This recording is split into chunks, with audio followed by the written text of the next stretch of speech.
Lorsque M. Lambert, le patriarche respecté d'une grande famille, décéda à l'âge de 90 ans, ses enfants et petits-enfants se réunirent dans la maison familiale pour les funérailles. Tous s'attendaient à une succession simple.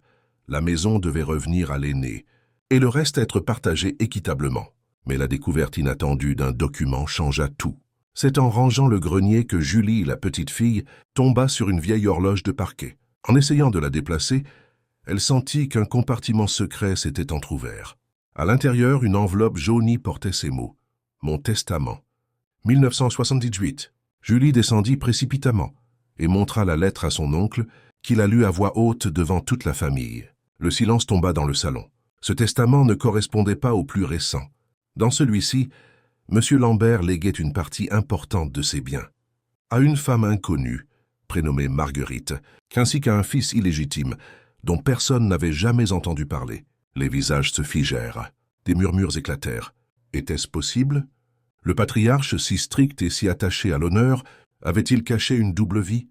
La tension monta rapidement. Certains exigeaient de détruire le document pour préserver la réputation de la famille. D'autres, plus curieux, voulaient connaître la vérité. Julie, elle, sentait que ce mystère devait être éclairci. Le lendemain, elle entreprit des recherches. Dans les archives municipales, elle découvrit des lettres échangées entre son grand-père et cette mystérieuse Marguerite. L'histoire racontait un amour impossible, brisé par la pression sociale et familiale. Marguerite avait quitté le village, enceinte, et jamais M. Lambert n'avait que le courage de reconnaître officiellement son fils. Mais il avait écrit ce premier testament comme une promesse de justice avant de finalement céder aux conventions en rédigeant un autre, effaçant toute trace de cette histoire. De retour à la maison familiale, Julie lut à haute voix une des lettres devant tous les membres réunis. Les mots vibraient encore d'amour et de regret. Lentement, la colère céda la place à l'émotion. Même ceux qui avaient crié au scandale baissèrent la tête, bouleversés. Finalement, la famille décida de ne pas ignorer cette vérité. Ils se mirent à la recherche des descendants de Marguerite. Quelques mois plus tard, un homme d'une 50aine d'années franchit la porte. Il avait les mêmes yeux que M. Lambert. L'accueil fut d'abord hésitant.